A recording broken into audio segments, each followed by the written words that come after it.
Well, today we're going to look at what can only be described as a typical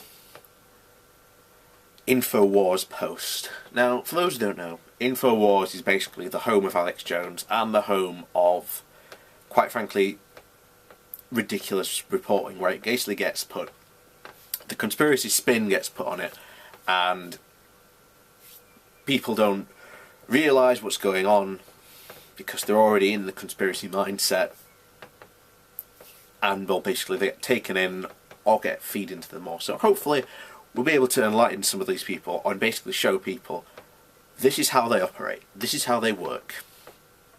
Now, I'll put a link to the article I'm talking about underneath, but the one we are talking about today is titled, the title of the article, remember, this is the title of the article: British students asked if they will shoot protesters.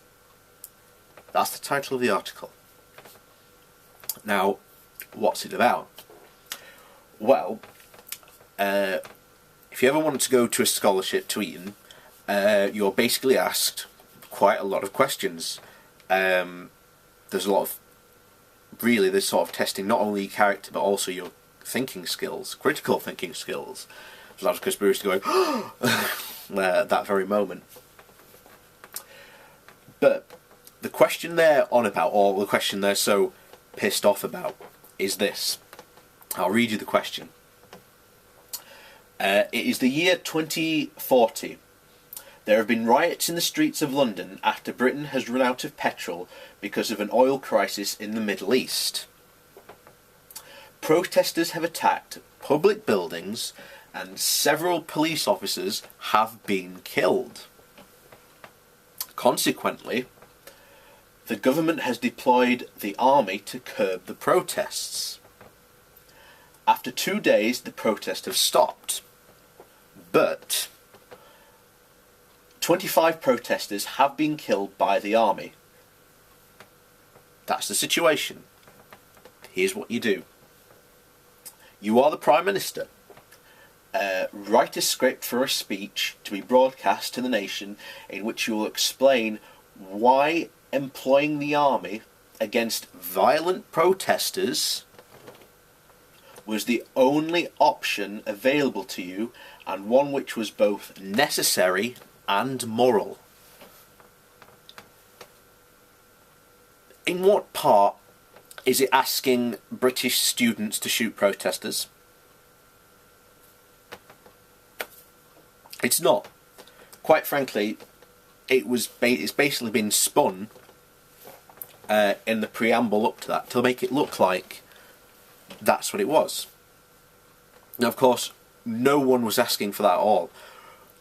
It's even given in the situation. Look, it even says, look, these aren't peaceful protesters.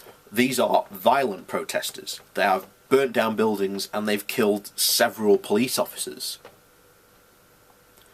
So, to stop things getting out of control, you've got to employ the army. And unfortunately, these clashes are going to happen. I mean, look, they've already said in the question, which is what we're talking about, not any hypothetical. This is the question that was posed, so we're talking about that. You know, in this situation, these protesters are violent. And as a result, to stop violent protesters, the army might have to shoot them. It's not uncommon, unfortunately. Again, you go back to the LA riots, when the army had to be called in there. Well, not the army, the National Guard, but...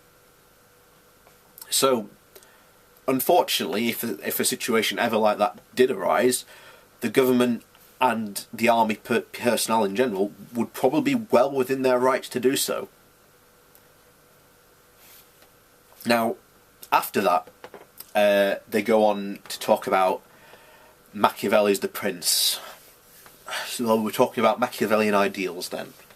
And basically they cover, which is again, they were talking about, well, high physical, well, concepts of not only philosophical ideas within a sort of a Renaissance setting. Many people compare Machiavellian principles to Sun Tzu's Art of War, in sort of how you would conduct yourself in a political situation if you were a prince. And one of the questions Machiavelli was asked was, is it better to be loved or feared by your people? Now, they don't go into his answer and what he went on to that, but he basically said, Infowars make out of saying, oh yes, see, following Machiavellian's principles, you've got to be feared by your people. Well, no, that's not what Machiavelli actually said.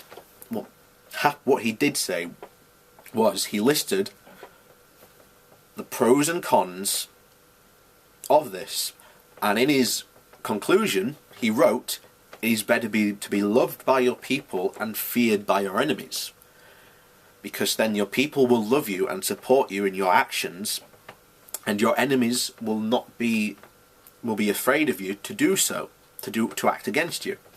That's the principle that he was getting at. So